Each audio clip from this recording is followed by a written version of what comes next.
It starts with Israel attacking Iran. The plan is for either Iran or for China to retaliate after Iran is struck with a nuclear weapon. At that point, there will be a limited nuclear exchange in the Middle East, followed by a ceasefire. He heard this being planned in this meeting. This is being choreographed.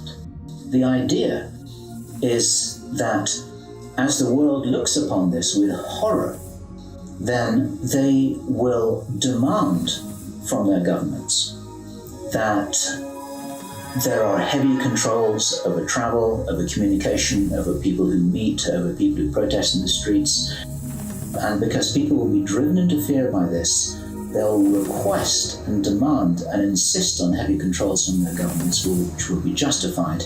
And this is where you're going to kind of get the martial law situation in all the Western countries.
Think quite carefully about the conscription. Think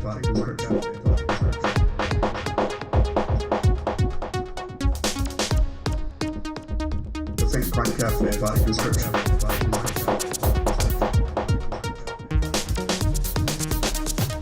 Think quite carefully about the conscription. Say no.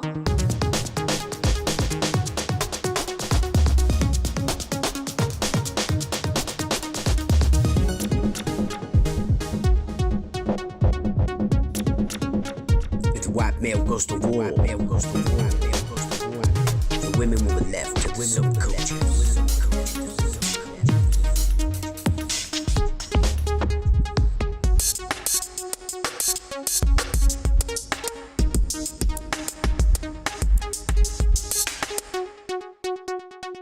Think quite carefully about the conscription.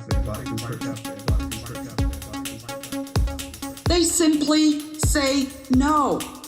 And that's what we all should do, because this will end if we simply say no.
say no.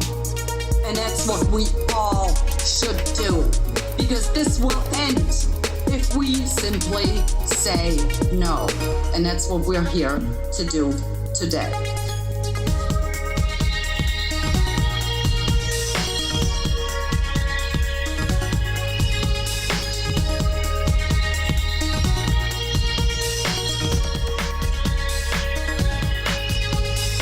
They simply say no. And that's what we should do. Because this will end if we simply say no. No. If the white male goes to war, the women will be left to the subcultures.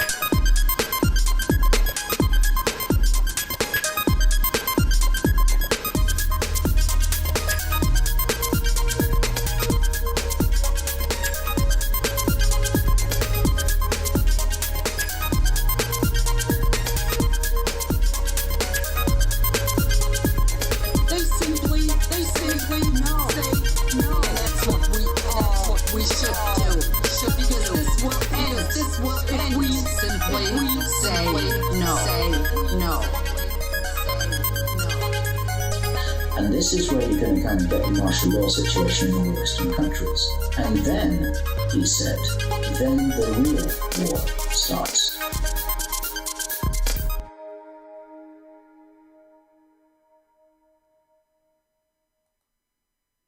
Good evening, ladies and gentlemen, and welcome to another session from the Wise Asylum. Well.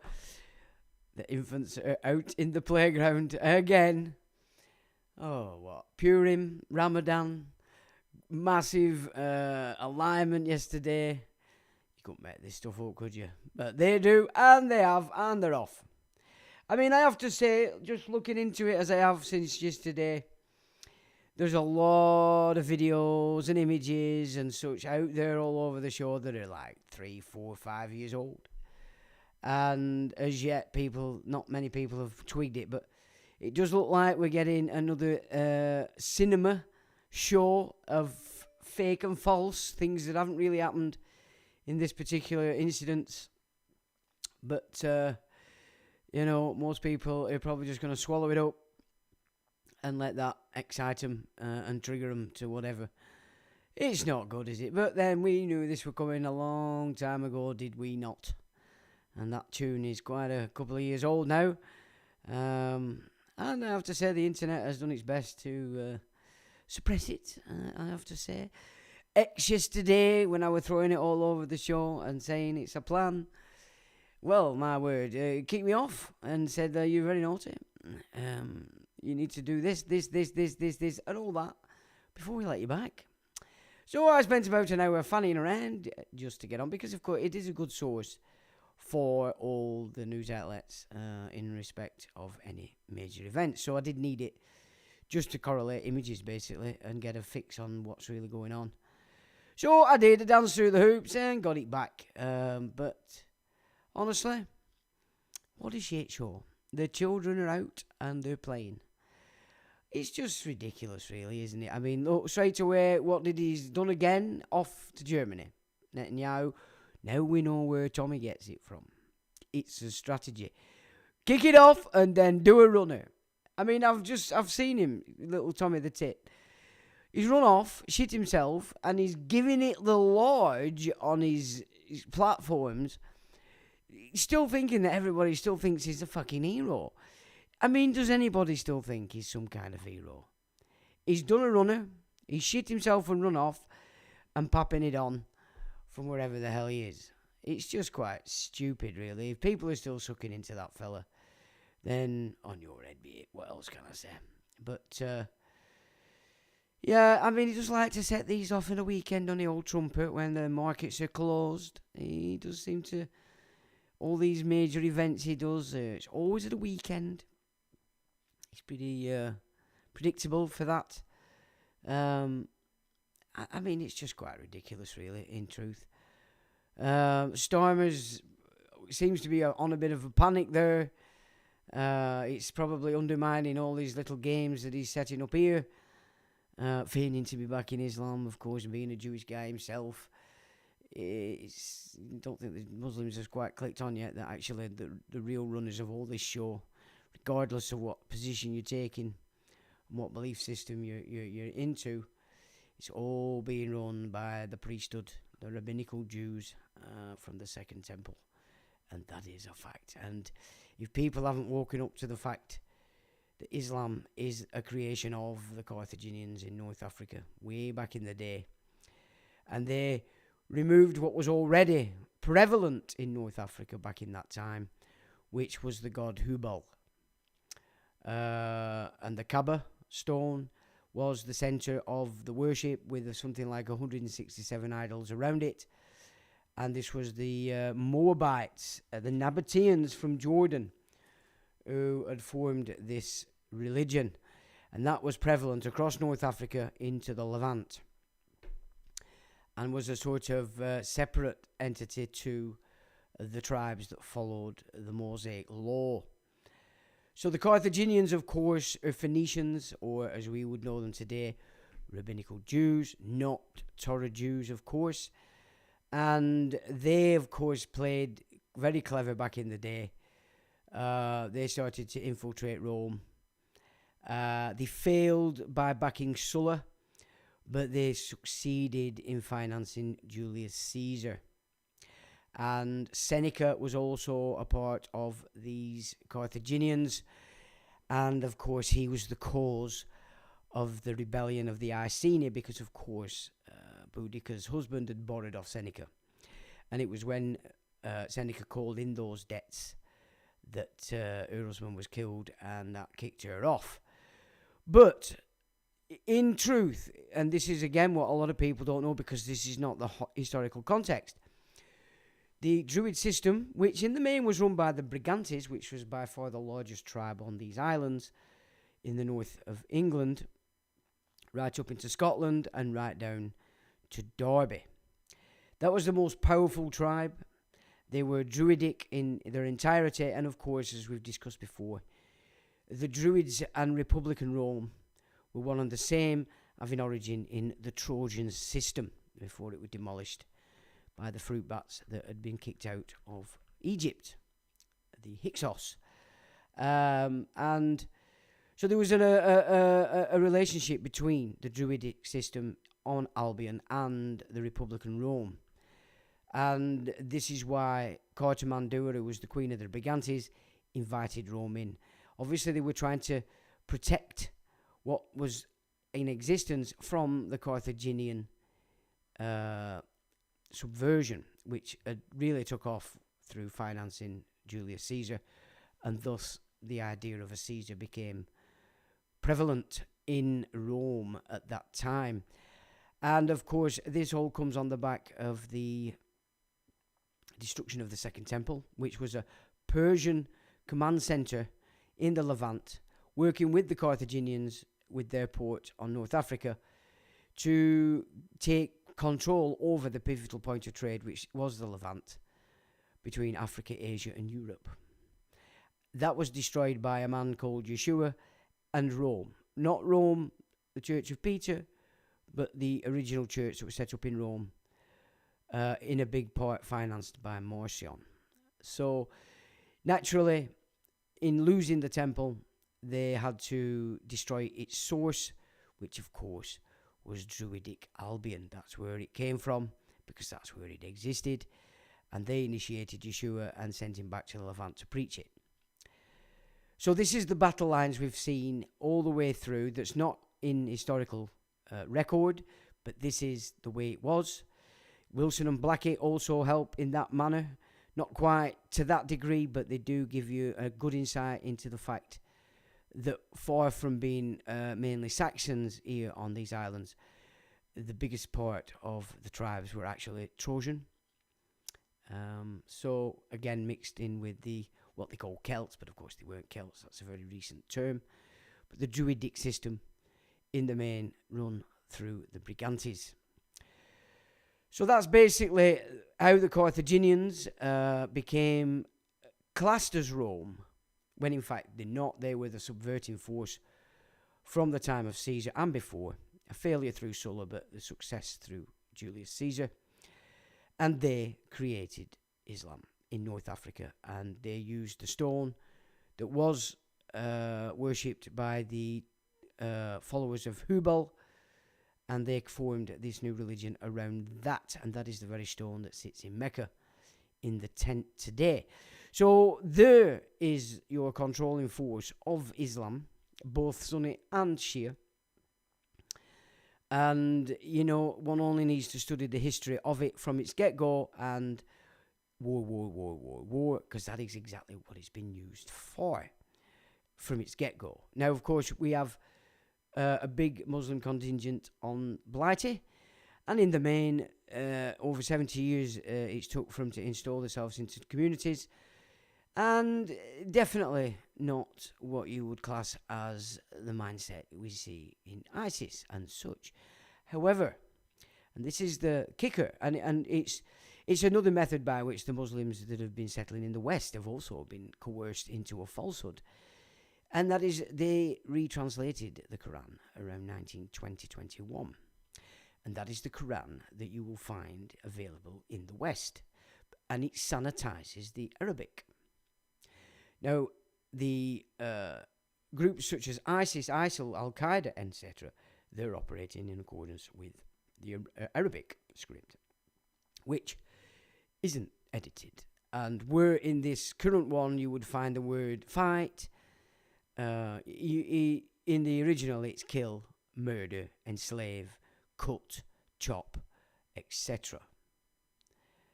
And so it's not a case of it's all one group against another.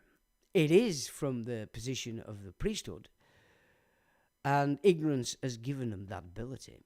Make no mistake about it, be you call yourself a Christian or a Jew or a Muslim.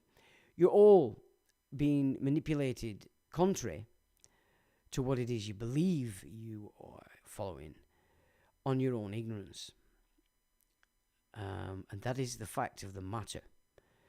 So, as I've said before, it's not so much that it's one against the other. I'm not on a side, you might say. Me, I'm about facts and reality. And where I find falsehoods, I will not shy away from presenting them. Because I know there's people out there that can pick this stuff up. Majority of people out there cannot. That's not on me, and it's not for me to concern myself with. I won't edit myself or censor myself. Truth is truth. And you're either with truth or you are operating under falsehood.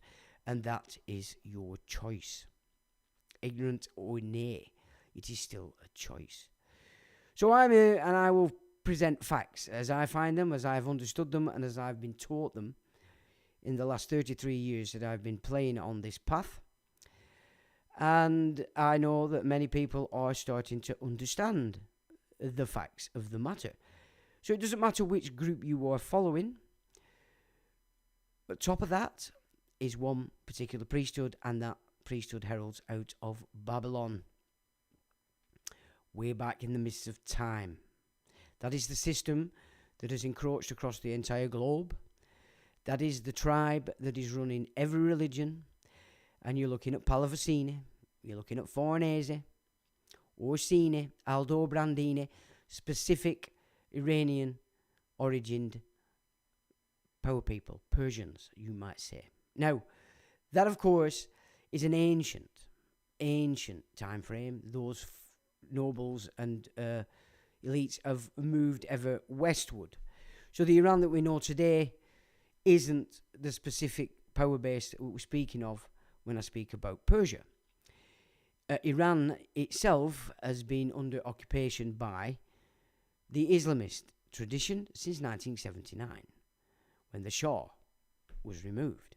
This is how they control nations, put it under a dictatorship. So, you know, you've got this idea today that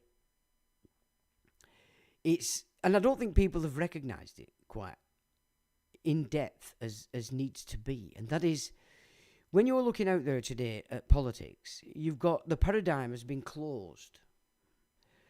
you've got Islam and Judaism, and they've basically fixed you all to those two opposing forces only.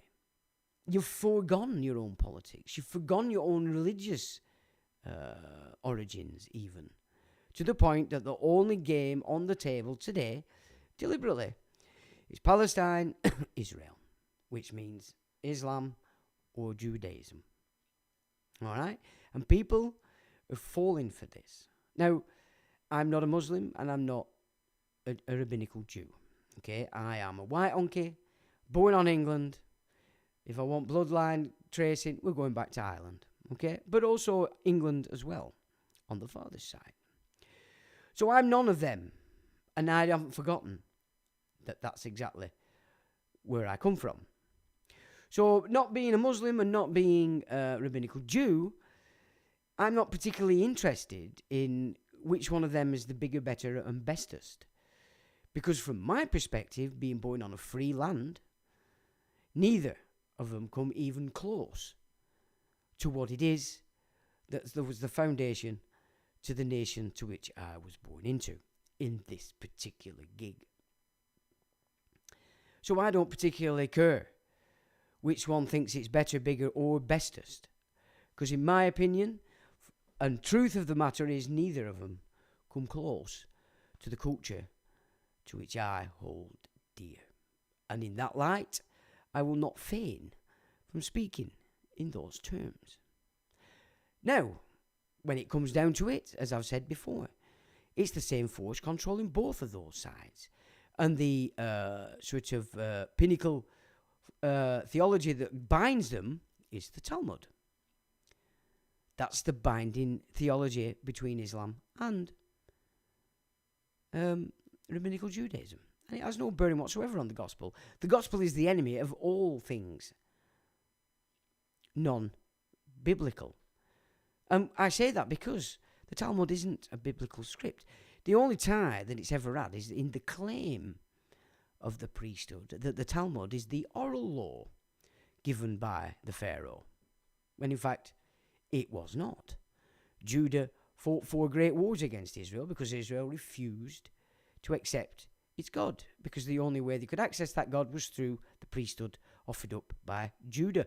Judah was the tribe taken into captivity into Babylon, emancipated by King Cyrus and Darius, and built a power base in the Levant, run by Babylon, to overlord the tribes in the Levant that followed the Mosaic law.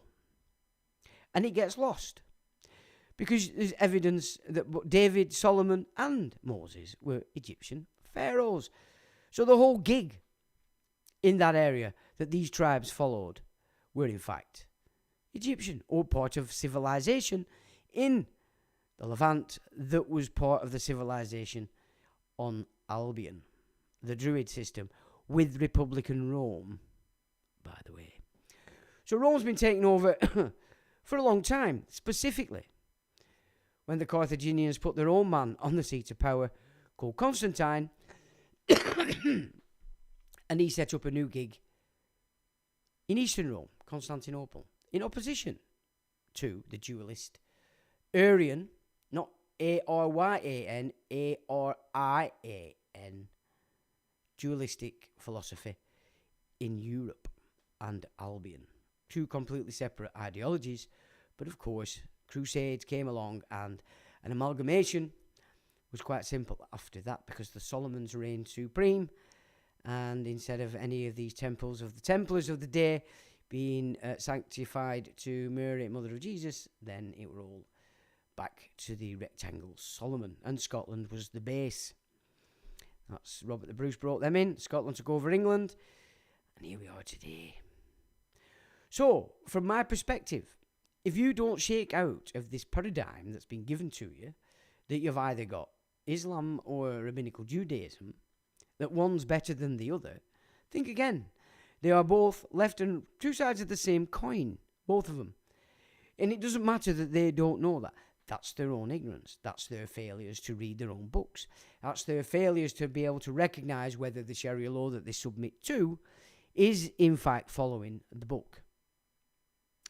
having read the book, the Hadith, and of course its Easter terrorism, I can tell you categorically that the Sharia law does not represent the book, and therefore Muslims are submitting to a falsehood, and are therefore, by the book's own dictate, kafir. I'm not telling you that because I'm calling you that. That's my grasp on comprehension on having read it and then seeing what's being presented by Muslims, praying in the road. This is not the way it is.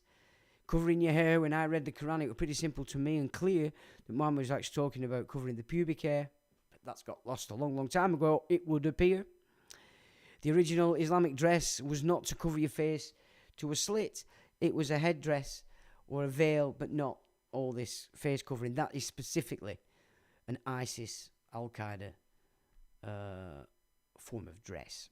So when you see that, know that that's what you're seeing. You're not seeing Muslims, you're seeing this extreme version of Islam.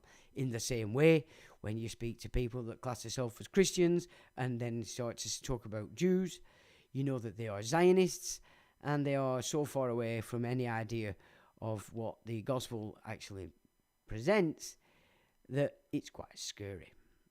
But it's like all things. You try telling people this when they're fixed into those belief systems, you are wasting your time. So I speak to those, you out there, that do want to know, that do grasp it, and that's the way it is. So off they go. Off they go again. Conscription is the name of the game. That's what it's about. This, at the beginning of the intro, where he's discussing the plan that was discussed, that was in 2005. That plan was being presented in London as the means to forming martial law across the West on the back of some majorly crazy event that's going to take place upon this that they've begun over the weekend. So we're getting closer to it. Their intent, of course, is to close everybody down under martial law because of the fear that they're hoping to raise on whatever event they have planned in whatever time frame. Who knows? China is involved or cited as such. And when you listen to these Abad Lubavitch preachers speak, it's quite clear that they are expecting this to go the way it goes.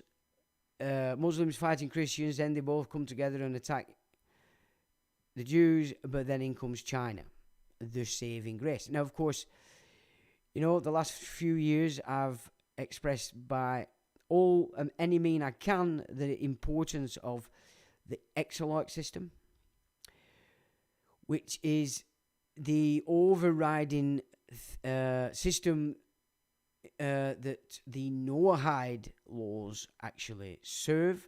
That is its control mechanic, and that this exploitation system was created in the East while everybody were focused to what's been going on here in the West for the last 200 years.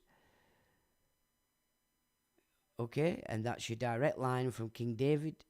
The current exploit today is a guy called David Dangor. I've done videos and live streams on him. If you want to see a picture of him, there he is. The Sassoon family are very important around that, and also the Kadori. And they are Baghdadi, so right in the heart of Babylon, Rabbinical Jews. And their might came through opium. So now you can get a bigger picture as to who were controlling the East Indies. We've gone through that also. Hopefully people are grasping it. The changes that have gone on Blighty over the last 1,000 years, again, it's traceable. You can see it. You can begin to see the game. And it's not good. It really isn't good. But if you don't trip out of this paradigm that they've set before you, it's either Islam or it's Judaism. And if you don't remember that your culture is far greater than either, and you're letting it go, it's called freedom, then whose fault is it? Who can you blame but yourself? And remembering that it's your offspring that's most important in this particular situation, because they want your offspring to go and fight this war. Well, think about it. if all the males are conscripted in the West to go and fight this war for these two particular groups, who are your women left with? What colour do you think your future lines are going to be when you're coming back in? Oh, we don't believe in that. That's fine. I don't really give a shit. Christians, I don't believe in that. But Jesus is coming back. Oxymoron. Contradiction in terms, ladies and gentlemen. Did you ever consider it in those terms? Even though we know and we've discussed many times that's not actually what that means. But in La La Land, you get these people saying, well, we don't believe in that, but he's coming back. You know, used to bedazzle me as a kid that, you know, I would look at these important people giving it, and they were just so stuck on nonsense, and it was like, so obvious to me, but not so obvious to them. And it was like, I am definitely living in a world full of fruit bats. And I haven't changed my idea of that since. In fact, if anything, it's just expanded. So there's the, I don't know. There would be the situation that we have before us. And of course, if we let these two Johnny-come-lately groups that want to kill each other because they don't realise that they're both working for the same gig, then pick a side. And then join your side. But, you know, not me, pal. I'll watch you. I'll watch you doing whatever you're going to do to each other, but I'm sorry. I'm not lowering myself to that malarkey because it's ignorance and it's running the show. And I don't plan on becoming ignorant. In fact, just like Humpty Dumpty rhyme says, once you fall off that fence, there's nothing putting you back together again, even all the king's horses and all the king's men. Ha ha! And I think the groups that have been trying to put me back together or put me in a box all these years have started to recognise that, perhaps. And realised also that they're actually not awake. They're just puppets with a little bit more knowledge than most because they've joined some secret society or something. And that, of course, has made them think that they are actually awakened. And we are something special. Well, no. You're copying. You're copying, and it's got you to zero. And there we go. So that's about as much as we need to discuss on La La Land and the infants out in the playground, spitting the dummies out, throwing the toys about, and kicking each other's shins. Of course, it sounds pretty hilarious, and it is actually quite hilarious, but because it's real, it is the projection that you all put into the world. It's on. It's game on, ladies and gentlemen. And it's sad. Just don't allow your offspring. Do not allow your offspring to be conscripted to go and fight for either of these very, very, very strange belief systems. Unless, of course, you're part of that strange, which case, it's not really much point listening to me, is it? Because it's not going to change a thing for you. So that's all land bagged. I've got a little bit of law, and then we've got some more history. I think we've got 7 Kingdoms, then we've got the real last war battle in the War of the Roses, and then a look at, I forgot, but you'll like it anyway because I forgot. But there's 3 points that we'll look at. They're not majorly lengthy nonsense things, but it just helps you to see the path I've been presenting, just to show you the jigsaw pieces that I've learnt over these years in order to get me to this position of understanding of things. Now, we'll take a look at who's in, and then we'll get straight on to law, and then we'll get straight on to that historical stuff. So, who's joined us tonight? So, June says, evening Sean, chat, evening June. Maroon Fox, evening Sean, evening all, evening Maroon. PY, good evening. Evening Paul, how are you doing, me old China? Paul says, good evening, Sean and fellow mates. Evening, Paul. Jerry says, evening, Sean and mates. Evening, Jerry. Blood Moon, 3rd of the 3rd. There be interesting. Oh, well, there we go. Ever very interesting. Well, they'll probably certainly have that planned. For sure. Evening, Jerry. Anthony Demore says, hey up, Sean. Evening, inmates. Evening to you, Anthony.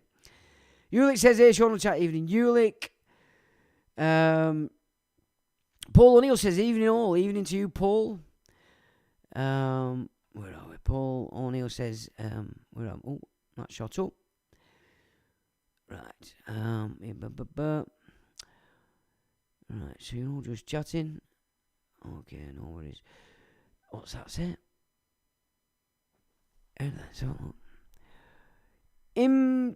Liam. IMT Liam. Hello, Sean. You're right. Whites appear unable to take their own side. They're forever fighting over people's battles. It's the sickness, unfortunately. I would probably say as a shadow aspect to the fact that this country was used as the imperial centre for quite a few centuries. And I think it's pretty much left us in a bit of a mess. But of course, more importantly, they've undone the family unit, have they not, since the 60s? And again, who's been teaching the offspring? Most of the young females today have never had a father figure, so they have no idea what a man's supposed to be and how they deal with him, except mother hating on them all their life. Lads of following black culture and think the winkle is just there to throw it and put it in as many things as they can and then walk away. And of course, facilitating all that is drugs. You know, it's the worst thing, even though I took a great part in the fact that I promoted the music in the 90s. The installation of the drugs in the 80s into this nation was the final nail in the coffin. Everybody went off track completely, and it gave me a much greater insight into what actually happened to the baby boomers in the 60s.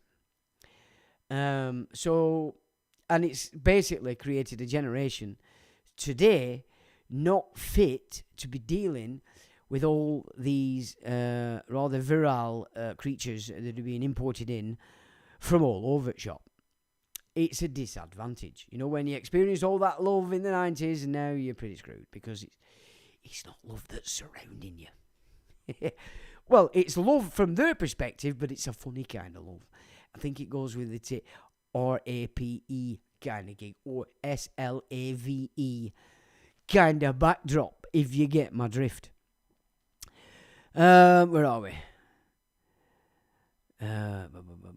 So I'll get my first comment. You disappeared. Okay, I don't know why that is. I don't know where Mew is. I might have an idea where he is, actually. Where are we? Right, so thanks for that, Liam. Franz Booten. Evening, Sean. Hope you're doing well. Doing very well, thank you, sir. How are you? AMG, evening, Sean. Stumpy Jane, Rizzler, Mew, and all our mutants. Evening to you, AMG. Good kick by the Flossie, I have to say. I saw your video. Very well done, that girl. Evening to you, mate. Blackwater Frog. American here. I stand with Iran and against the Zydogs. Fuck Trump and fuck Israel. Well, yeah, I mean, it's not even about standing with Iran, because let's look at it another way. We have Pedram that comes on here. He is an Iranian. So he's not a Muslim. He's not part of the occupation form. He is full born and bred Iranian guy. And so we've had an insight from what Iran should be. And the fact that Islam has took it over is not how we should be looking at Iran. We're looking at another version of the shit show run by this priesthood. So in the secular side of it, I'm not with Iran, because the only thing that's doing battle at the moment is the occupation in Iran with the occupation in the Levant.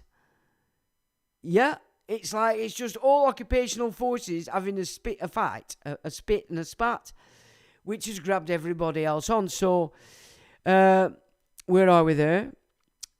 Nice to see an American on, because we do love our American friends, because of course we are one of the same. Now, this is what I presented today, just in sync with what I've just been saying to you. Now, and I'm just going to give it a quick thing, but just excuse me for a second.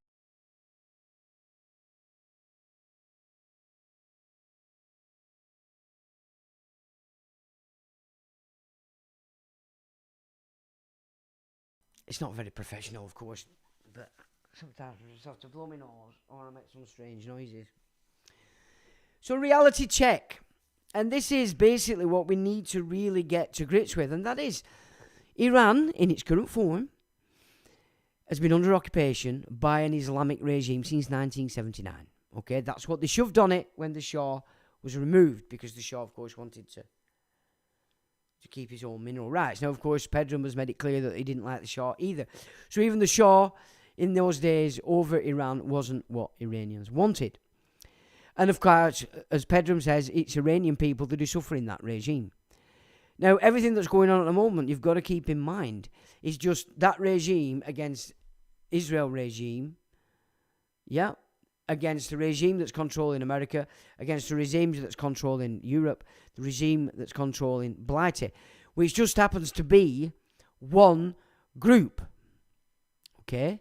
All different places, faces, colours, belief systems, but controlling all that, we've got this same priesthood. And we need to keep this in mind. It's not about America versus. America is a nation. Yeah, England is a nation. Scotland is a nation. Germany, France, Holland, they're nations. This European Union is the crab and class by which these priesthood has gained control over all those nations, gaining control over Blighty, which then gained full control over America and started to call it the United States. Yeah, this is the key to it, and it's what people are missing. And if we don't start to recognise that this is exactly what's happening, then we're just going to get dragged into this shit show. I mean, I think we're so far down the line with it, it's probably going to go that way anyway, because there's just far too many people that don't have the capacity to see beyond the nose, and that is unfortunate. So this is where I want people to start to reckon with, and that is this. So at the moment, given I've said you've got two sides in the paradigm, neither of which have got anything to do with us as a culture, we are complete opposites. You've got the Muslims here and across the West and in Pakistan, etc., supporting this occupational regime that's took over Iran. Okay? So you've got one bunch of invaders supporting another successful raft of invaders in Iran, and yet crying their eyeballs out because one group of their kin are under occupation by another group of occupiers that call themselves Israel. Can you see the nonsense of it? And why it's important that we, who are not Muslims, who are not rabbinical Jews, you can be Torah Jews if you want, you can be following the gospel, you're real, yet you can be following the Quran in its peaceful manner. This is not who I'm talking to. We're talking specifically here to this power-based force across all. And remember, a mosque is only a bank. But it's one of the worst kind of banks because it actually extorts its community. They're forced to put money into the bank. And they don't get to borrow it.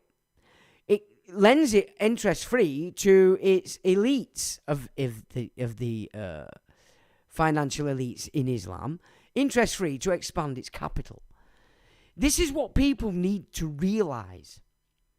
You know, this paradigm that we've been thrown into is not our paradigm. It does not have no bearing on us whatsoever. And the reason why we have it so bad is because Prince Charles is its main protagonist. Because he despises the English. Because of the outpouring that we've seen when Diana disappeared. He despises you. If this Charles that we see today, like the Trump and the Bidens, if they are in fact not just bad copies or folk running around with masks on. Same with Putin, you know. There's a lot of evidence to suggest that these people that are purporting to be these leaders or these people are not actually at all that. So what you've basically got right now, if you're playing in this paradigm, is you've got one bunch of potential occupiers, because that's what Islam as a body is trying to do here. It wants to invade, take over and enslave. It don't do it until all the white males have gone, of course. Which is why you've got this war going on, get them conscripted, and then all they have to deal with is females, old folk. That's basically it. Then get the white male conscripted into this shit show, the West is screwed. Alright, it's screwed. It's up to females to get a grip and realise that if that happens, you're all screwed. So stop running around hating men. Stop running around listening to what your mum said about what a man is. You've a lot to learn about what a male is, and males have a lot to learn about being what a male is and how to treat a lady. You with me? It's a lot. There's no easy way out of this.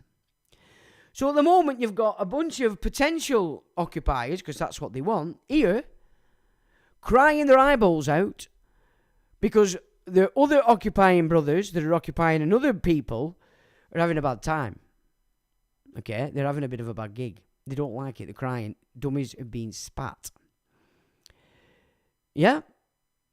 And they don't like it because another occupying force has attacked them, the brothers in arms. And that's what's going on here. This isn't some kind of spiritual brotherly love. This is occupying, invading, potential slavers and rapists, crying that one country they thought they had under the wing is having a bit of problems. It's having a bit of problems from another bunch that think the same, like to occupy, enslave, through finance, and as we know, blackmail.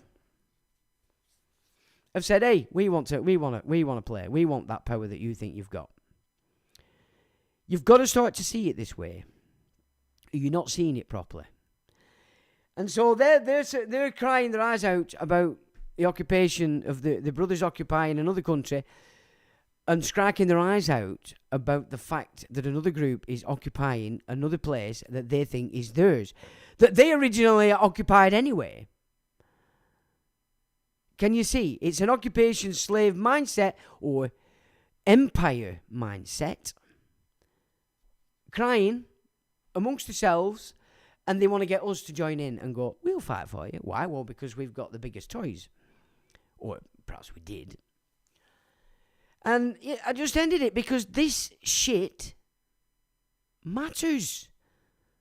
It is what matters. It's the only game on the table that matters. Everything else is just playing into the shitty paradigm that these word wizards and theatre directors have thrown on us through education or programming, celebrity, film, television, blah, blah, blah, blah. You've sucked it up. Now it's time to stop sucking it up. That's all I can say. And of course, from the back of this, the first thing that's going to happen is oil is going to become a problem. It's going to go sky high, and it wouldn't surprise me if there's going to be shortages. China already have now been strangled off. If they shut Straits of Hormuz, it's China that's going to suffer. So none of your little manufacturing goodies are going to be coming in from anywhere. Are you seeing the picture that this game is playing out? I mean, the only nation that doesn't need Arabia is America. It's got more oil than anybody else on the planet. But America isn't run by Americans. It's run by this priesthood. And they're not going to let America have it what it is, because they want to play this game. It's about don't fall for this shit, or you're playing into the shit show. So, welcome, Blackwater Frog. It's good to see you. Anthony Thomas says, How's Sean friends and chat a little late to this Psalm of Wiseness? Oh, Paul, well, evening. Anthony, not a problem. How do I was meant to say, not a problem. AMG says, just put it in my order at Subway. Oh, God's sake, AMG. That's the piss food. I don't know. And Blackwater agrees. It is poison. I agree. AM says, lol, it's in a house joke. Don't fret. You're going to have to tell us what it is. Anyway, I'm quite impressed with that kicking Flossie by the road. You'll have to let her know. Very well positioned. Did she actually crack him right in face, actually? Or was it just a near miss? But it looked good. It looked like she can certainly use her legs. So Blackwater Frog says, this guy does good work. Smash the like button and help him out. Thank you for that, my friend. AMG says, Mew is a strip club. Or Mew's at a strip club. He might be, you know. In fact, I think I know where he might be. Someday is just... Somebody's texting. Ah, there we go. Put my face back up, he says. Right. He's here. Right. Oh, I forgot about that. I never put my face. My apologies, ladies and gentlemen. We were talking to a lot of faces up with the fuzz on as well. I'm getting better at shaping this fuzz, by the way. And you were right, Jeff. It must be really wiry when it first comes out after you've shaved for so 1,000 years. And then it goes a bit softer. So, yeah, it was worth keeping going. Because I actually do like it. Excuse me. Right. So we need to know about this in-house joke there, AMG. And I'm sweating. It's bloody roasting here. Mew is at a strip club. Okay, well, where have you been, Mew, by the road?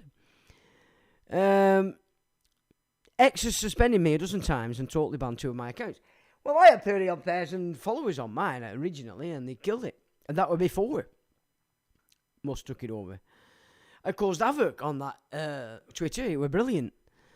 And that's going back some. I think that's about 2018 now when they snotted that.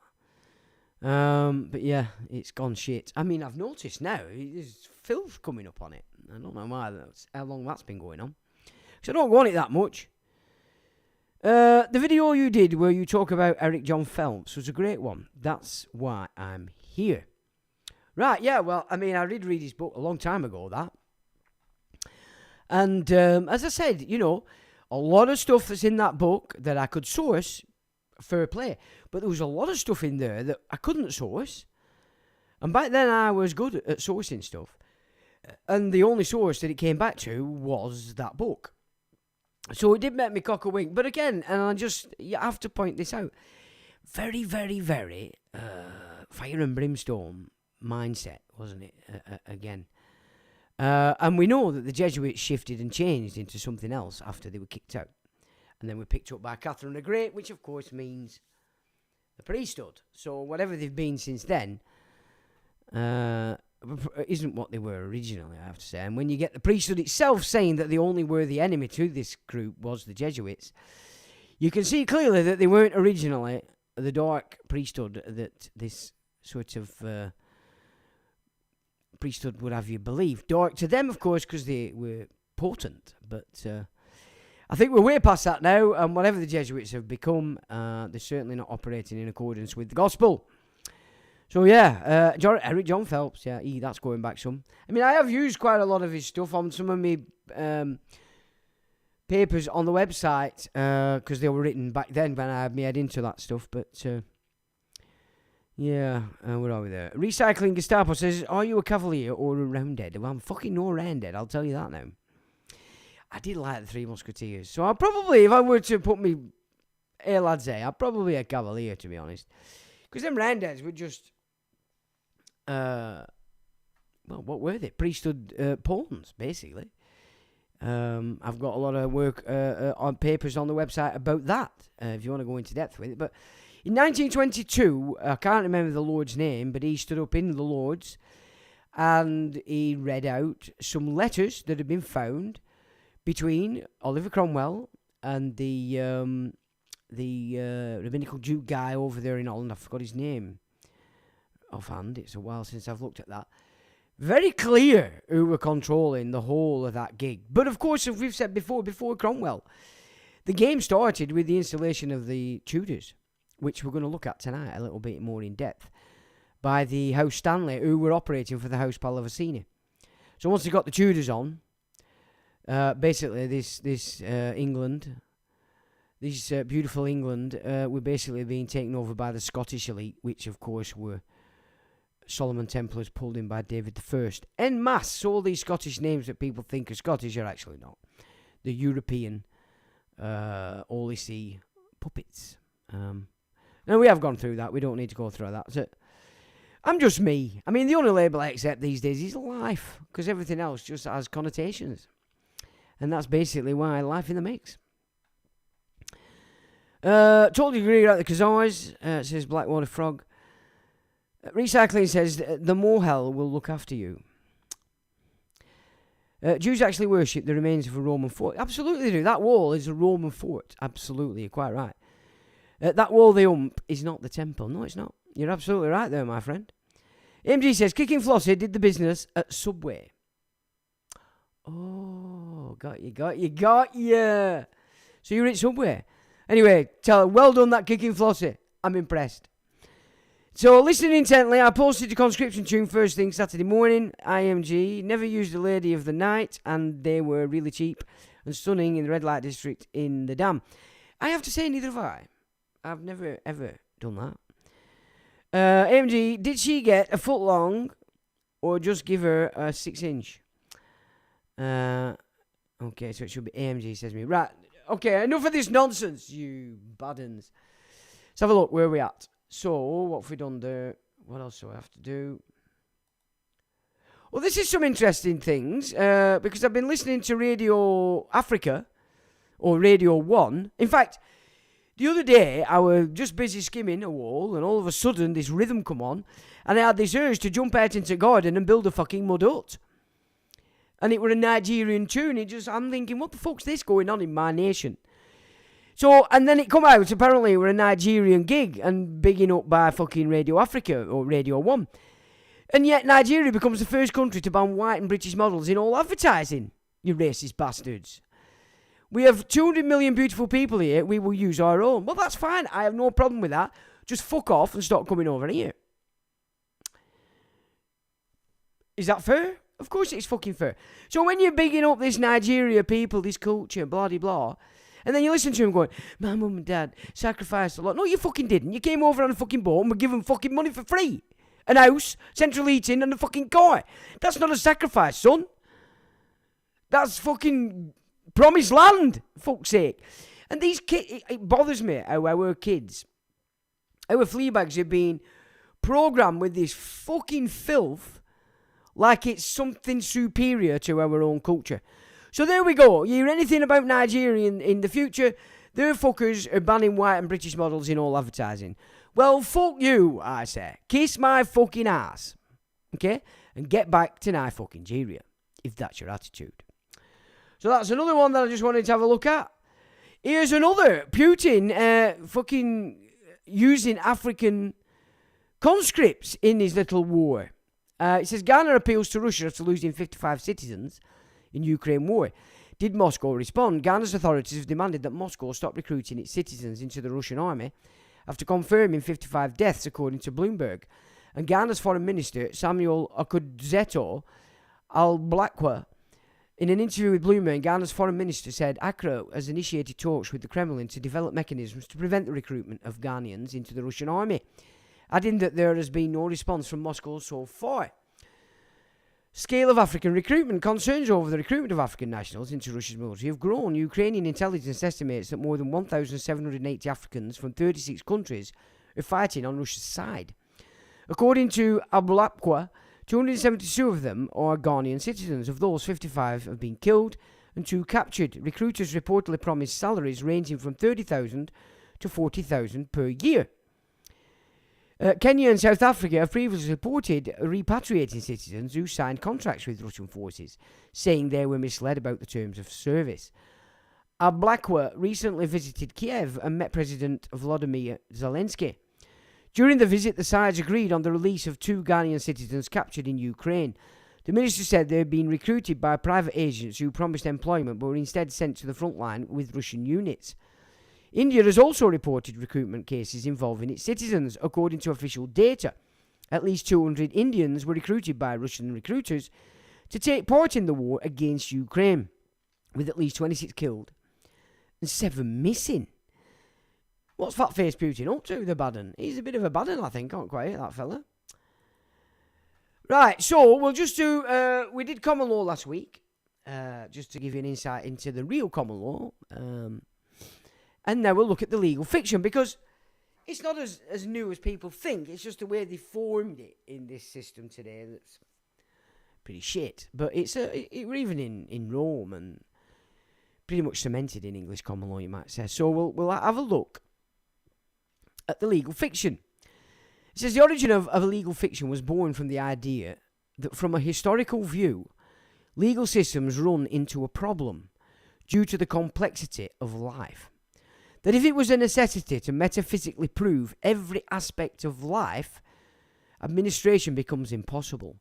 Therefore, law created administrative or operational shortcuts.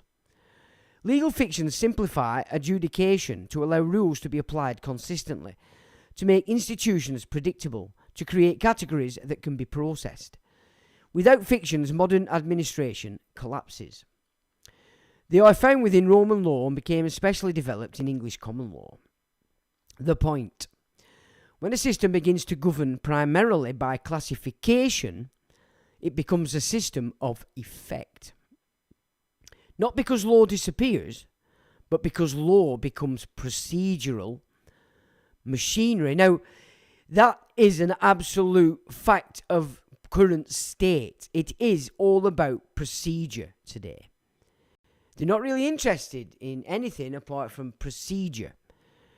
And it's way off track of how they originally intended.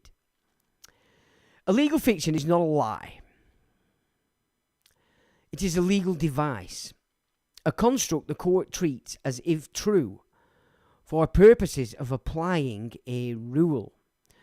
It does not claim to redefine reality. It does not deny your natural existence. It operates inside a legal forum. For example, a corporation is treated as a person. A state can own property. Constructive notice assumes awareness whether or not you actually read something. Constructive possession treats us as possessing something that is not on our body. Agency binds us through another's acts. Imputation attributes knowledge or intent across roles. Okay? So this is what they're doing. Now, this is the problem. Now, there's no leeway. So where it says there, it's not a lie and it doesn't remove reality, it actually today does. Because they're using it as an assumed definition that there's no separation between you, the flesh and blood, and the title. So it's gone berserk. These are not some form of spiritual or metaphysical claims. They are operational statements. Now, AI always plays on that. It'll say, let's get out of intuition and metaphysical, and let's deal with how the system works, okay? And it's quite true. Its system now has gone up its own ass, but it has to go into this no-hide. These are not some form of spiritual or metaphysical claims. They are operational statements inside, then used. They are classification tools that say, for the purposes of this proceeding, we shall treat X as if it were true. Not because it is true in nature, or true in God's law, or scientifically true. It is so because it is administratively functional inside a legal forum. Legal systems use fictions to simplify administration and to apply statutes consistently. The mistake people make is to think a legal fiction replaces who they are. It does not. Now, that's the foundation, of course, for being able to operate on reversion.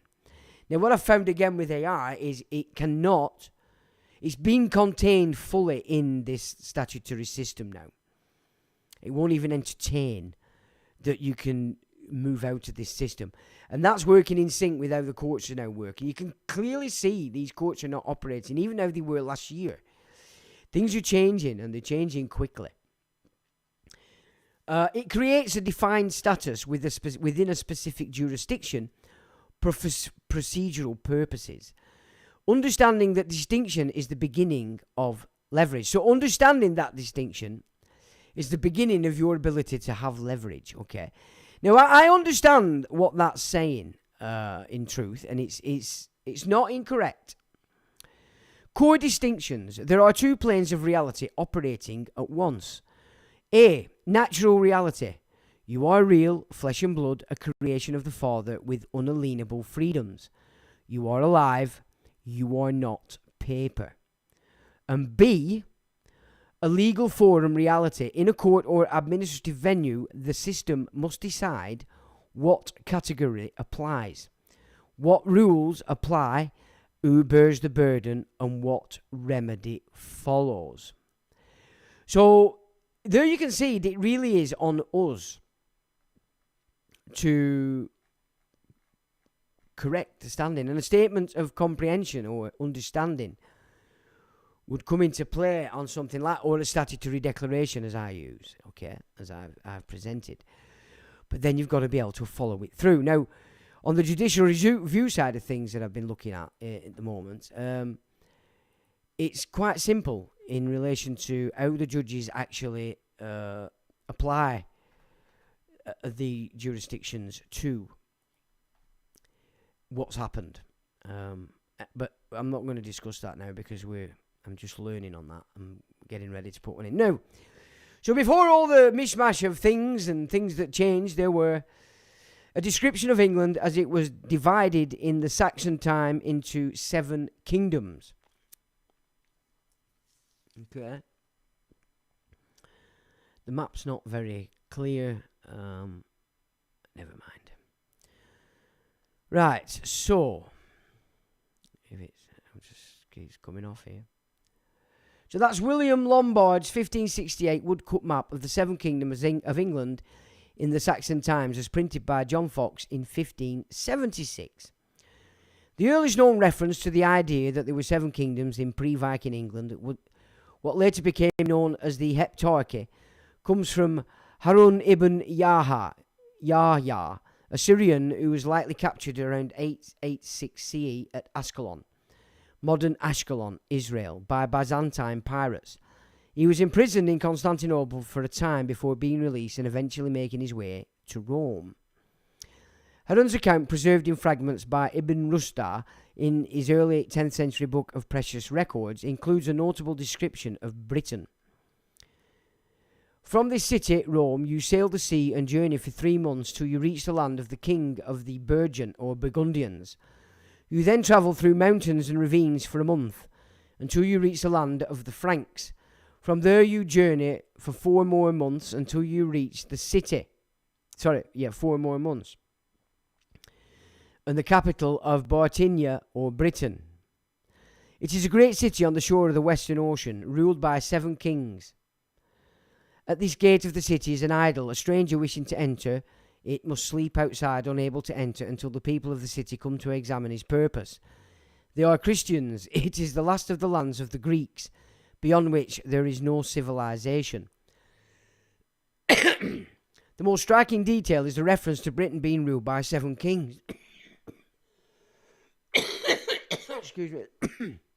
This mirrors the later concept of the Anglo-Saxon Heptarchy, a model of 7 kingdoms: Kent, Sussex, Wessex, Essex, East Anglia, Mercia and Northumbria, believed to have existed prior to Viking incursions, although the term Heptarchy itself wasn't coined until 1570 by William Lombard, who used it in an unwritten explanation of his map of the Saxon kingdoms. The idea of 7 early English kingdoms is commonly traced to Henry of Huntingdon in his Historia Anglorum, 1129. Henry claimed that the Saxons established 7 kingships, naming the same traditional kingdoms. However, Harun ibn Yahya's 9th century testimony predates Henry's account by nearly 250 years, suggesting that the concept of a divided Britain ruled by 7 kings had already gained traction outside of the British Isles long before it appeared in English historiography. Now, that makes sense because 1129 is after the 1066. Now, we've discussed the mass exodus from England by the Trojans and off to Greece. So, Wilson and Blackett's thesis that actually this land was Trojan. And that's also supported in the letter to Caesar that I have on the website. When Caesar's trying to get the kings of England or on Blighty to submit to him. So, there's a lot of evidence to support Wilson and Blackett's idea, and that this Saxon game didn't come in until after 1066, because they pretty much wanted to change the whole concept. They didn't want any idea of Trojans being in the histories. So it makes sense to me, that perfect sense. Right, where are we now? Right, here we go. Oh, wait a minute. Yeah. Another point of interest is Heron's characterization of Britain as the last of the lands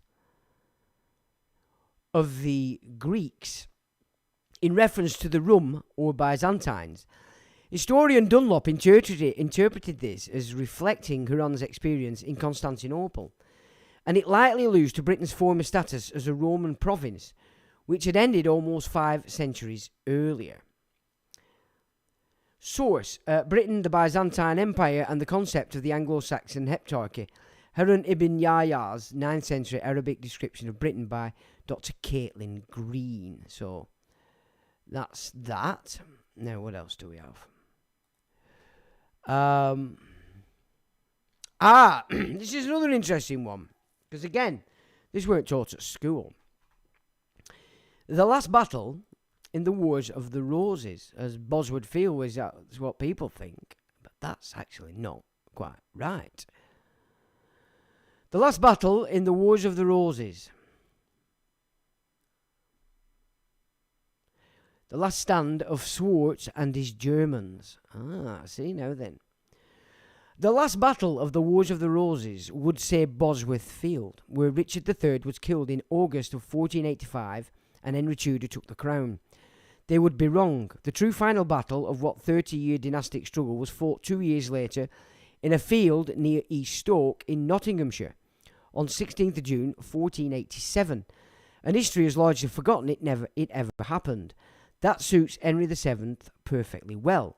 He had good reasons to keep it quiet. The story begins with a 10-year-old boy and one of the most audacious frauds of the medieval period.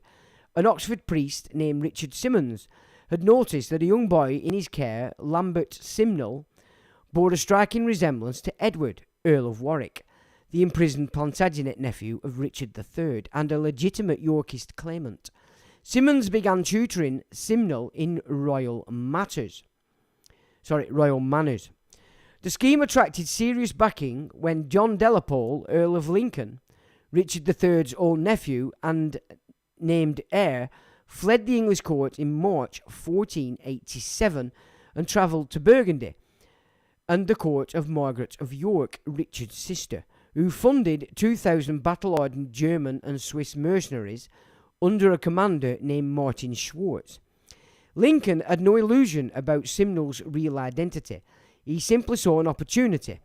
The Yorkist fleet sailed to Ireland, where Simnel was crowned King Edward VI in Christ Church Cathedral in Dublin on the 24th of May 1487. Now that's interesting, isn't it? Okay, because the Plantagenets were Christian. We know that the Tudors were Solomon. So to have the German and Swiss mercenaries fight against that system is clearly that the Templars in Switzerland were clearly Christian and not the Solomons that had took over Scotland. And then again, cited as I have, when you look at the destruction of the Templars in 1307, from my understanding, what that was a schism between the Solomon Templars and the Christian Templars, which of course meant that Philip the Fair was of course sided with the moneylenders, and they were getting rid of the Christian Templars. So then we know they went to Portugal, and we know they went to Switzerland, and a big chunk that went to Scotland. And this is where it's got a bit lost. They were Solomons because they were opposing Edward I, an absolute Christian. Even though quite a lot of what he created the debtor prisons and all that malarkey, but he did a lot of stuff. But he was an absolute staunch Christian because his wife were, and if he hadn't been, she would have beat him up because he adored his wife. It was actually a king that him and his wife, his queen, adored each other, and he was very sad when she died. Right. They then landed in Lancashire on the 4th of June with a force of roughly 8,000 men, including the German mercenaries, and a large contingent of Irish troops. So this is definitely Christianity fighting and opposing the Pallavicini, the Venetians, which meant they were opposing the Tudors and the House Stanley, the Earls of Derby. Okay? Irish troops, many of them lightly armoured or unarmoured entirely, and began marching south. Henry VII was waiting, his army commanded by the seasoned John de Vere, Earl of Oxford, who had also led the vanguard at Bosworth, outnumbered the rebels and was considerably better equipped.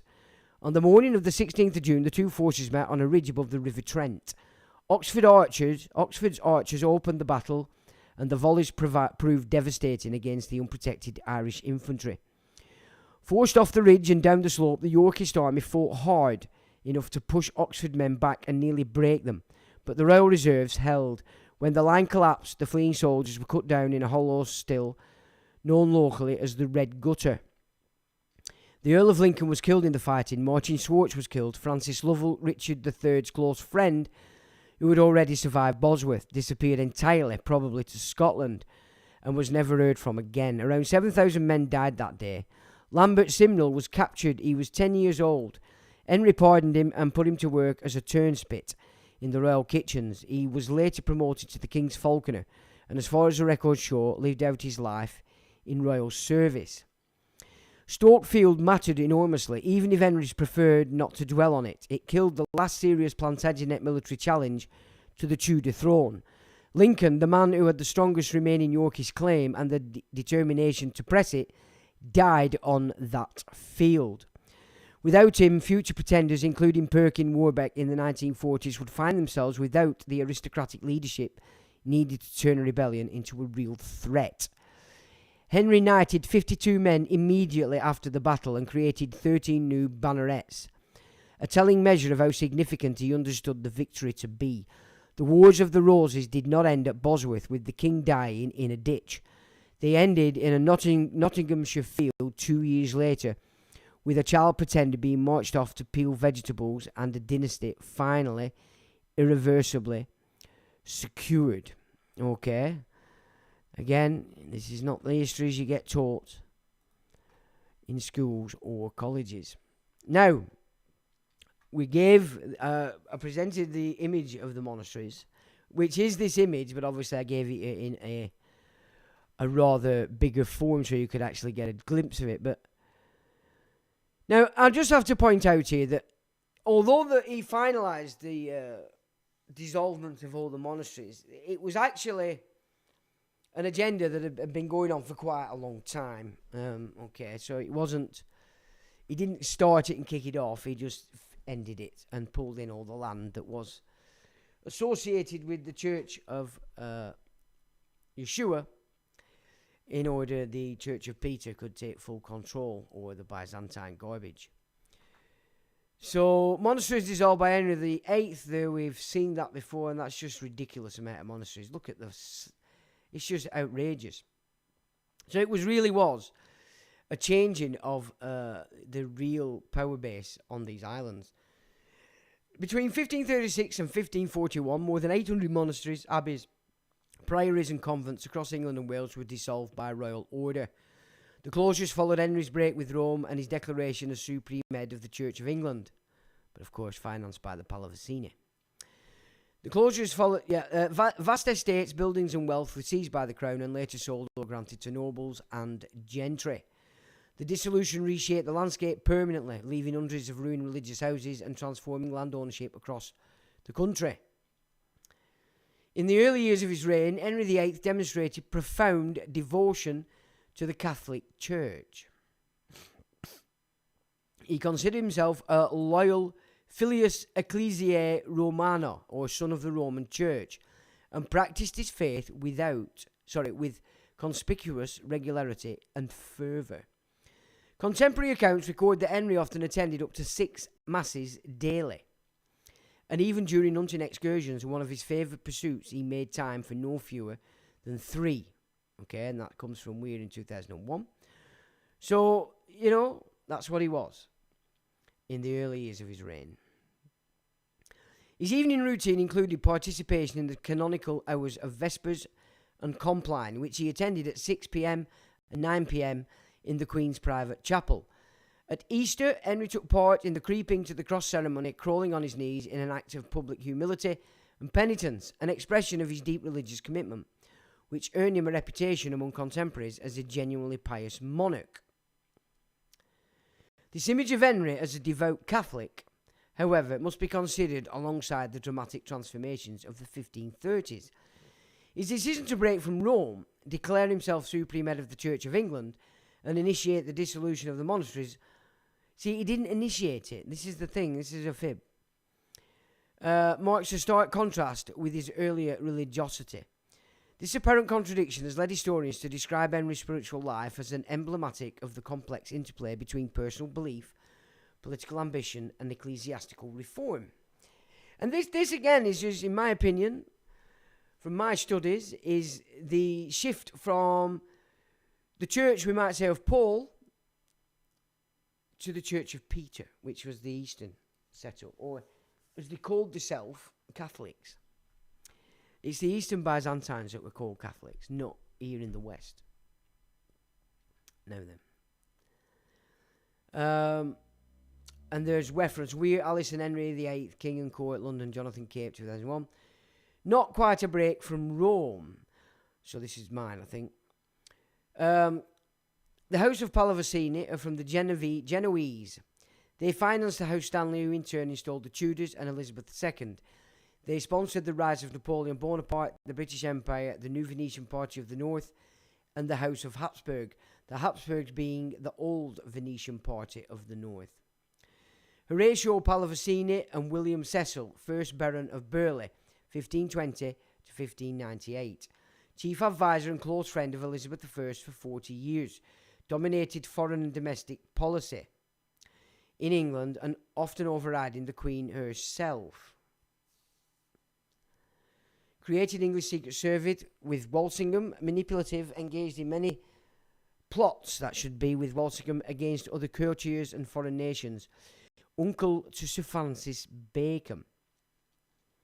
Cecil's closest friend and financial backer was the Venetian Horatio Pallavicini. Okay, so William Cecil, if you've studied history, you know what kind of a character he were. His financial backer, which means handler, was the Venetian Horatio Pallavicini. Okay, these are Iranian Persian families, part of the Holy See banking dynasties. Okay, that currently control Islam. They're the controllers of Sunni Islam, okay, and have been for a very long time.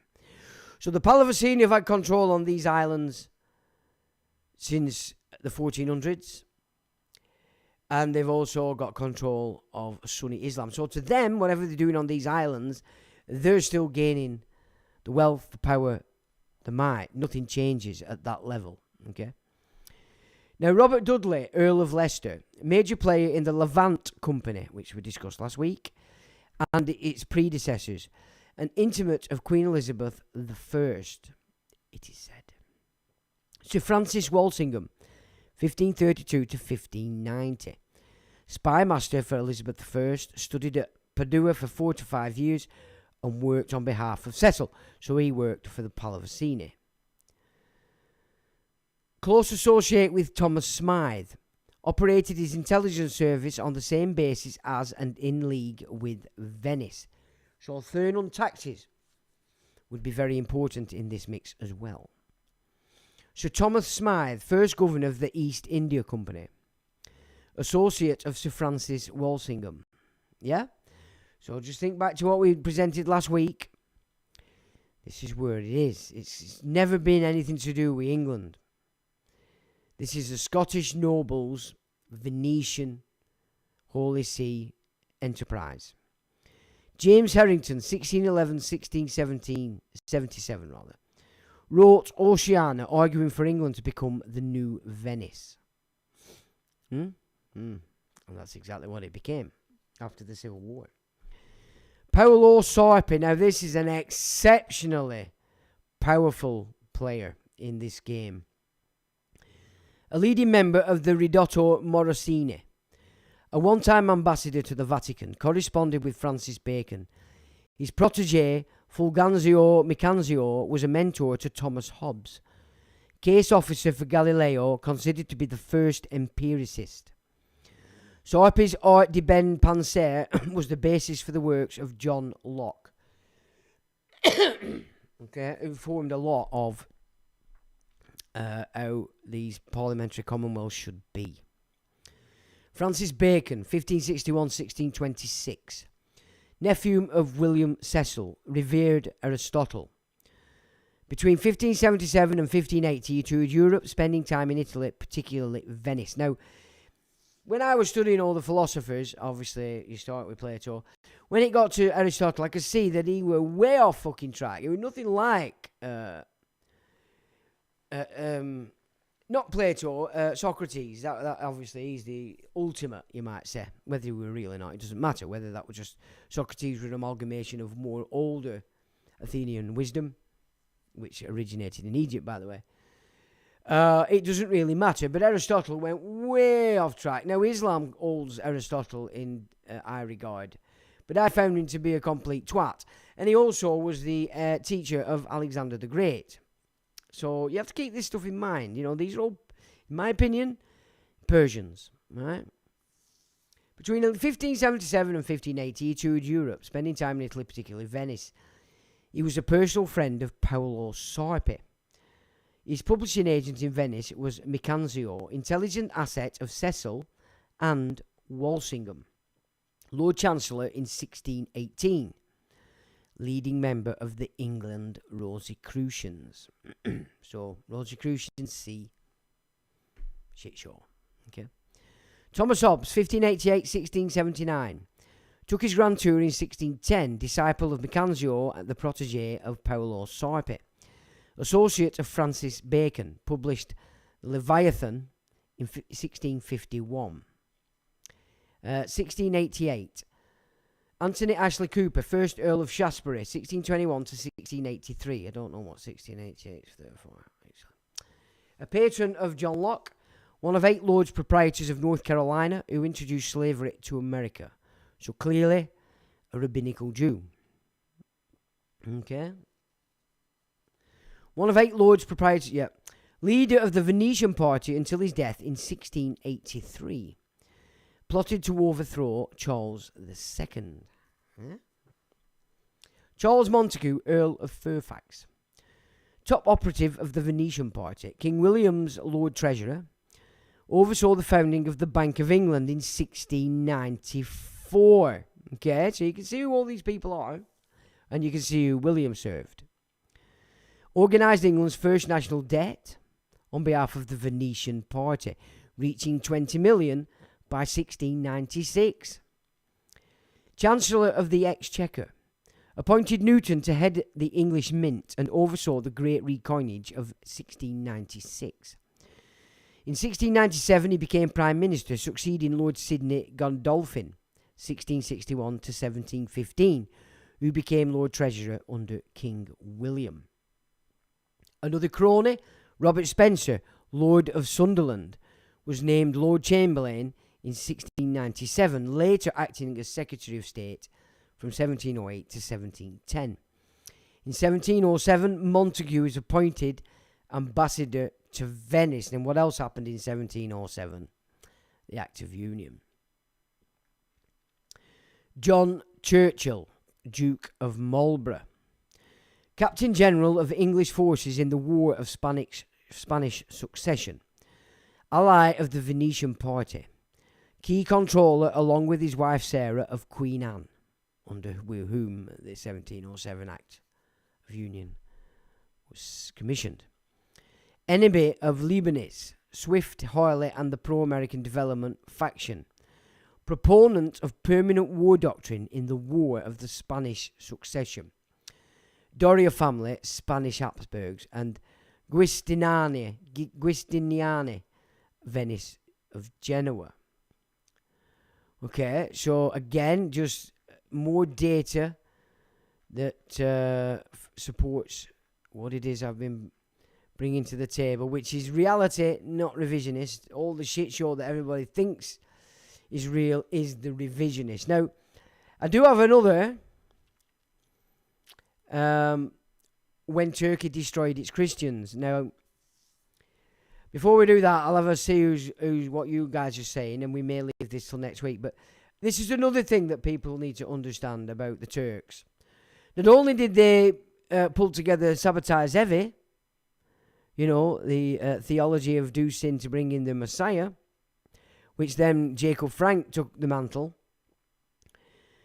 But these guys, Islam, Muslims, and they like to slaughter Christians, which is exactly what they've been doing everywhere. Syria, everywhere they go, they just...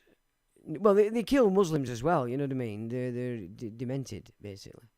Of course, Tommy shit himself and run away because he's a fucking hero. So I'll have a look who's on, and then if we have time, we'll go back to that. Or we can leave that for another time.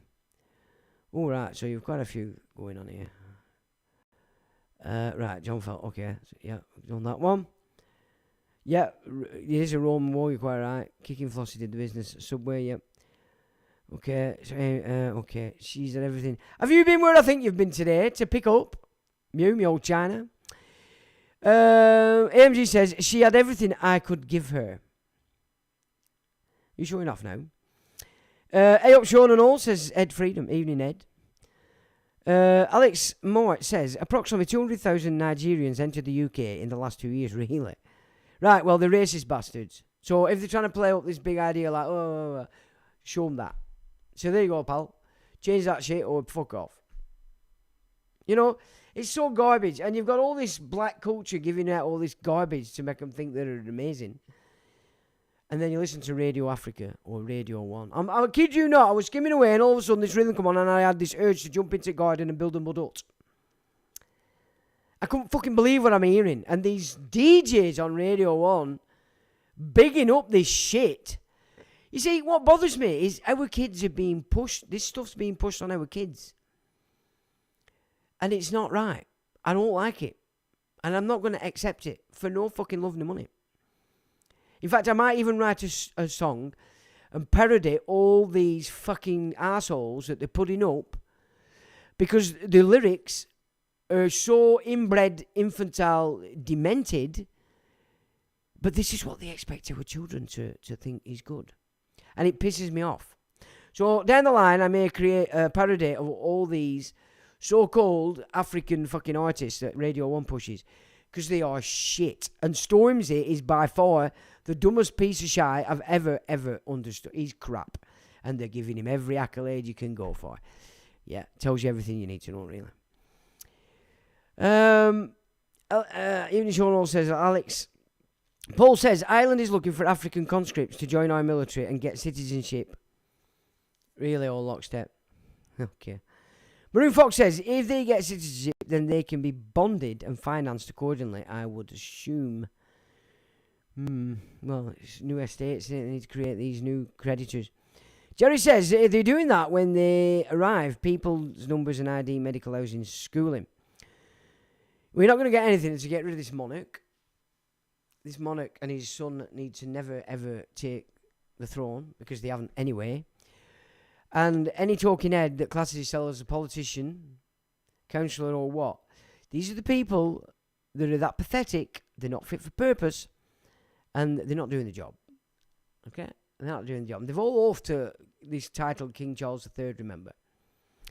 Even the Church of England has actually reversed the situation, an oath to that title. But that's not how it were. He was the head of it, and it had to be. He had to keep that in position. Now he's just undermined it. They've got women vicars, faggots as vicars, bum shaggers and all that. It's just not on. It's not acceptable stuff. Anor Zian says, how do Anor? Paul Neal says, evening chiming. Good evening, Paul.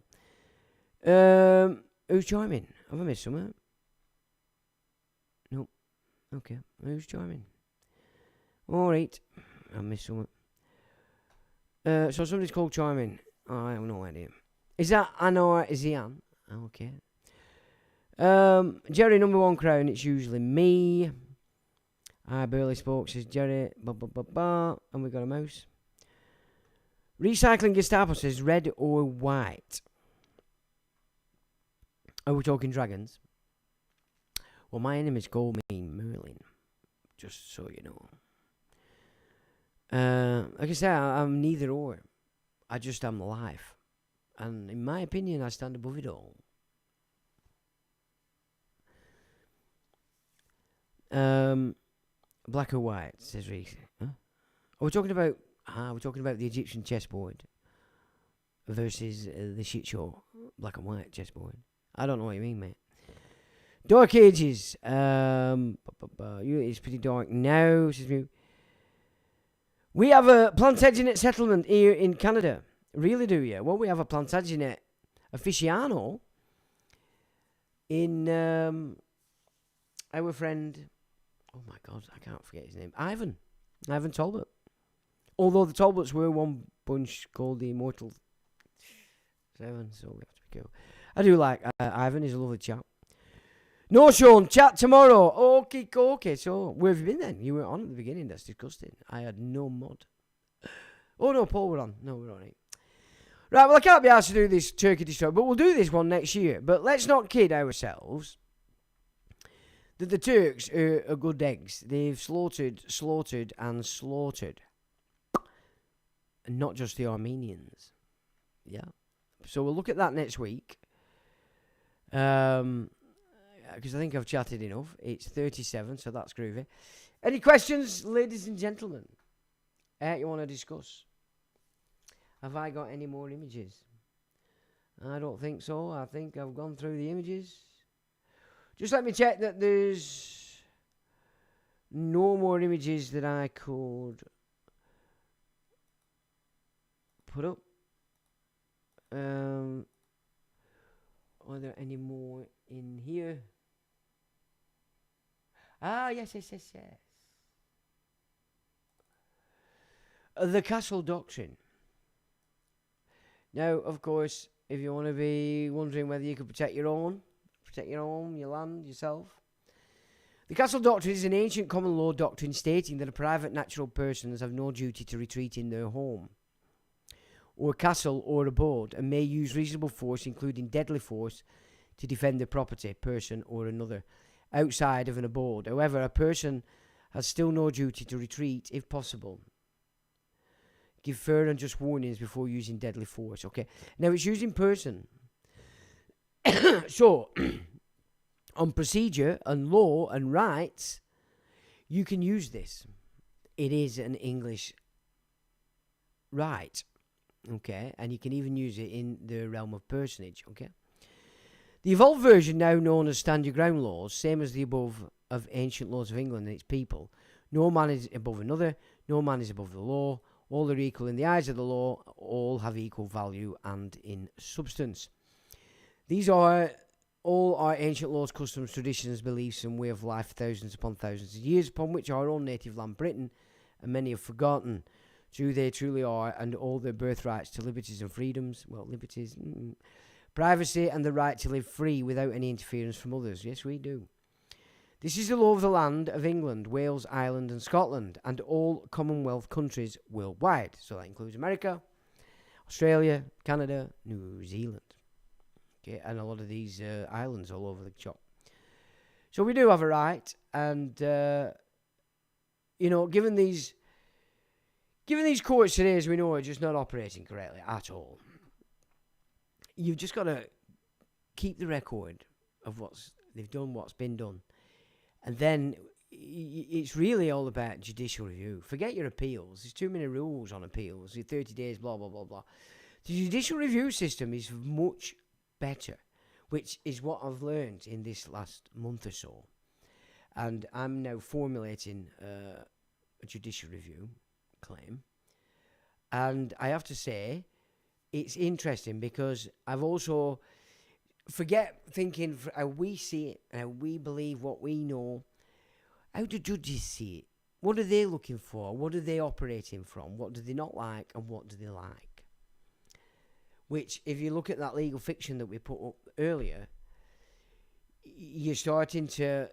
It's a new way of applying their own structure. Because one thing we do know in all these court cases, they're not following procedure. They're not answering... correspondence. That in and of itself is an act. It's an act. And under a judicial review, you haven't been given your rights. Okay? So there's a lot more going on because these courts are just beyond redemption. But left to their own devices, even chancelleries, I found out, is pointless. Go to see the ladies, they're just pathetic. Forget them. They're rubbish. They're not playing. You've got to go within the judiciary itself, and let's see how this plays out. So we'll see how that goes. Maroon Fox says, any update on Operation Green Harvest, Sean? Well, I did find, somebody did send me a video, but it was from 23 weeks ago, where the government had given out contracts for tented hospitals, a bit like the Nightingale, for mass deaths. I've had no further updates. Nobody has come forward and suggested there's strange behaviour going on at schools. But we get into the 7th of... You see, this is the problem. If you give it a specific date... The one thing we know about when they're planning stuff, they don't necessarily fixture it unless it's ritual. For instance, what's happened this weekend. It's a weekend. Trump likes to do it when the markets are shut. It's Purim and it's also Ramadan. Now, the first Gulf War was started on Purim, and I think the second Gulf War ended on Purim. Purim is very important to this rabbinical Judaic system. I think it sort of gives them license to do what the fuck they want, and they won't be judged. It's that kind of... I mean, you know, it's a mental illness, in all truth. This whole show, it really is a mental illness. And we've let it get to this point. It's, you know, it's just the incapacity of the people that have put themselves on pedestals for centuries, claiming to be superior to everybody else. They're the problem. So no further update except that I saw that somebody sent me that this weekend, but that was from 23 weeks ago or thereabouts. So that's before that document came out. I mean, obviously, if I do hear anything, I'll do I'll do an emergency briefing straight away. But nothing. And in truth, if I have to be straight, and you know me, I always go with my gut, I don't see it as being something that's going to be carried out anytime soon. And I did try and make that point in that video, that my gut feeling is that is the system they're creating. But I don't get that feeling it's anytime soon. It doesn't mean to say I'm going to be correct. I mean, these people can do whatever they want, and none of us know what the shadow is going to do unless you're part of the shadow. That's the way it works, unfortunately. So no updates. Been here from the start of the podcast. Just wanted to hear what you had to say on Iran. Have you heard anything from Pedram? He has commented in the week on last week's video. I haven't. I were hoping he'd be on tonight because we need to. What we need from Pedram is we need to see how the Iranians, from their perspective, because all we're seeing on the shit show is the occupation and the adherence to the occupation of Iran. And now they're excited, telling Trump they want to kill him and all this malarkey. So we need Pedram because he's an Iranian that's suffered all this shit, and we need the perspective from what are Iranians really thinking about.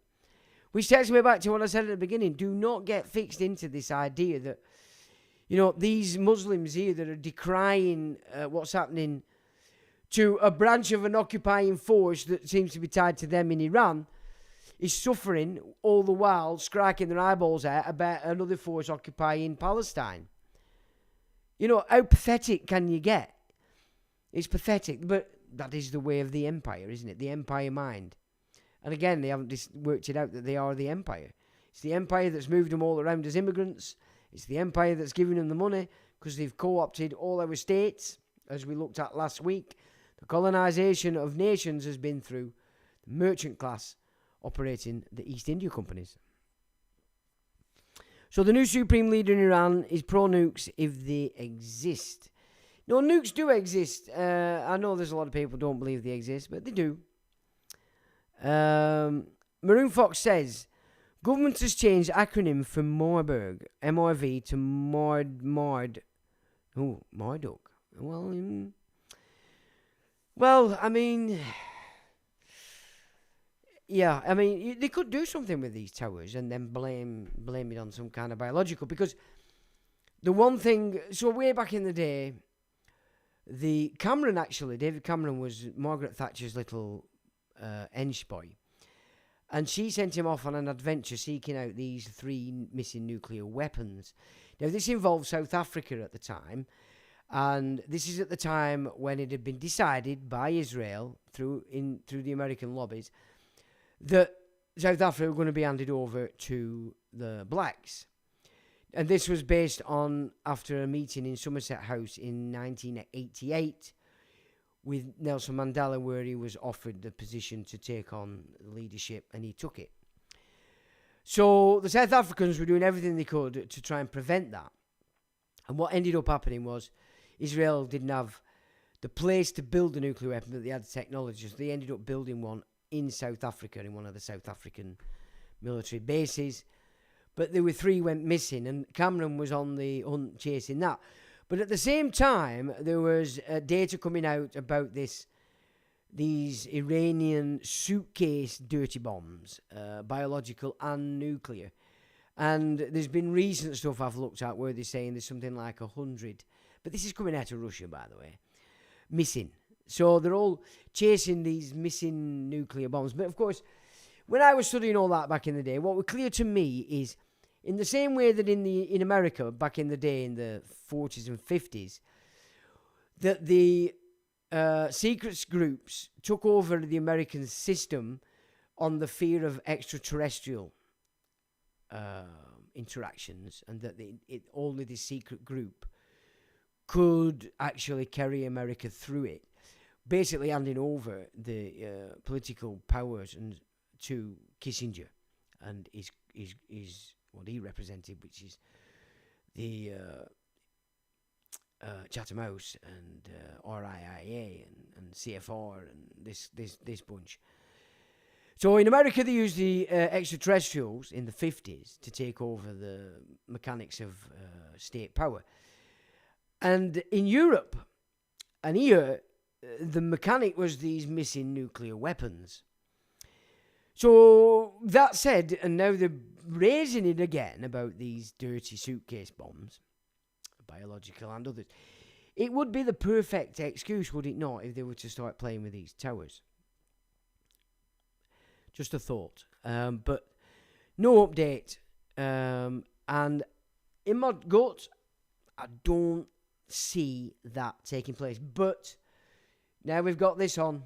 They're after diversion on diversion. Trump's popularity is waning in the US. The last thing they want in America is the Americans going to the midterm elections, because he's really not going to do very well. He really isn't. Now, one more thing about this Rupert Law that's sort of popped out everywhere, and Elon Musk's bigging him up and everything.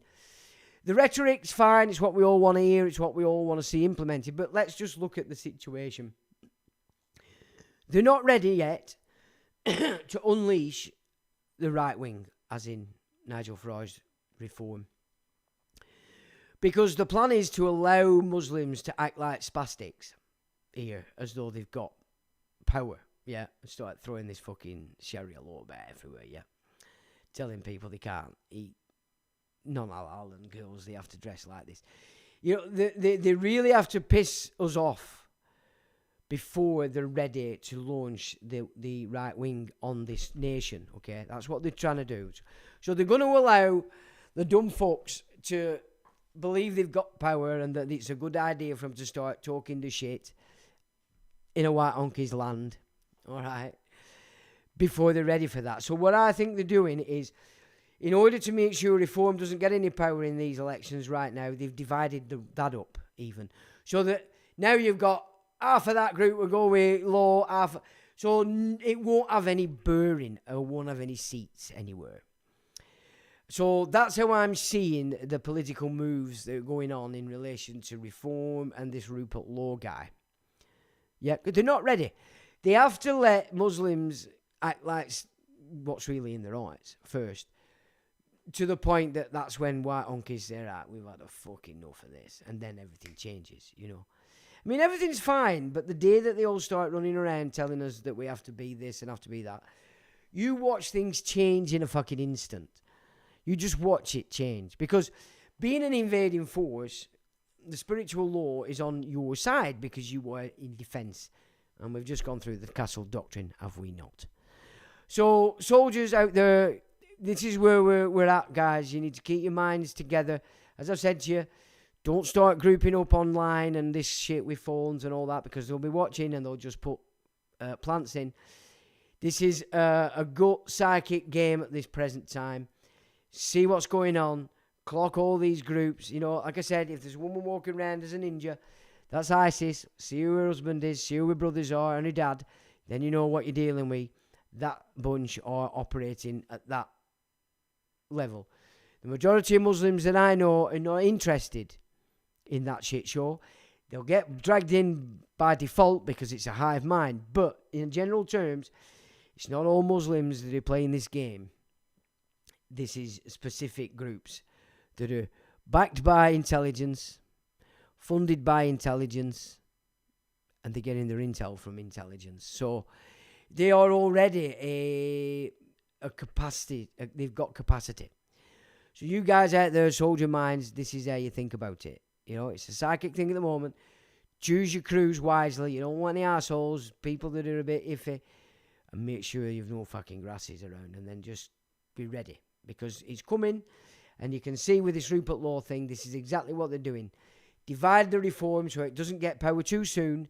Because they want to unleash these guys first with the madness. Because that is really going to fish. And then they want to pick everybody up by their... Put you under military command. So you're back under their command. You're not operating in rebellion properly. You're not operating for your nation. They'll scoop you back up. If you're a veteran, they'll scoop you back up through the colours.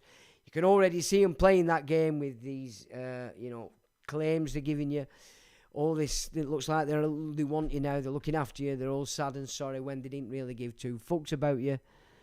See it. The military command are trying to pick everybody back up. In which case, you'll be under their control. You'll be rebelling nothing.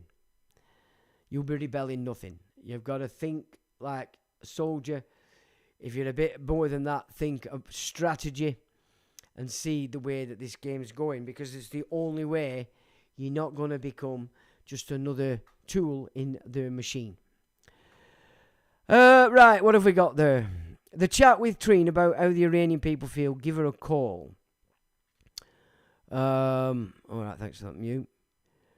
Jerry says, was he part owner of a company supplying the bug script? Who? Have I forgot? Was he a part owner of a company supplying? Who? Rupert Law? Is that who we're talking about? I have no idea. I don't really know who this guy is. I've not looked into him. Maybe I should, but I haven't. I can just see what the game is with why they've all of a sudden divided it up. It's just to make sure they don't get power too soon. Keep running news on Marburg viruses. One last week and another 3 days to go. Yeah, 7th it said, wasn't it? Oh, so is it next Sunday? Well, hang on. What date's the 7th? Is it a Monday? You see, now in my experience, when they're doing these gigs, they actually do it on a Friday. Doesn't mean to say they're going to do it. Now, 7th is a Sunday. So, you've got to take these little pointers on board, chaps. That was earmarked for a 7th. But a 7th is a Sunday. Can you see? There were just little holes in it that just made me think, it's just... Yes, I agree that is a capability that they cover without a shadow of a doubt. And I would believe that is the sort of tool that they need and that they're creating. But I'm not so sure, given the circumstances of war, etc. It's a Saturday, is it? All right, so even say it's a weekend. So, you've got to look at these little nips of red flags out there, because that was specific to schools, remember. No kiddies are at schools on a Saturday or a Sunday, are they? Unless you're at Sunday school. So we do, and I think this is why I saw a lot of things in it that made me think, timing, dates, all this. That's not what that should have been about. It should just have been about this is what they're aiming to do. And that goes well, and it works in sync with Quiet Wars, doctrine, which we have looked at in live streams past. So, wife's born down 7th, and she's got the big red button, hasn't she? Right, so Saturday, that's brilliant. Okay, aftermarkets. Maroon Fox, well, we'll see. Right, chapesses, thank you for joining. Mods, thanks for modding. Just keep your wits about your chaps and don't fall into the paradigm that they're giving you. Think outside of that and be wise as serpents and gentle as doves until it's time not to be. Castle Doctrine, there it is for you. Get it in your mind so you can recite it and you can know it. Because that is a right, and judicial review is there to ensure your rights are upheld, so it can always be used, knowing full well the courts are just going to shaft it all over the show. Okay, chaps, I shall say, as always, I just need to find it. Till the next time.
electronic engineering, electronic engineering,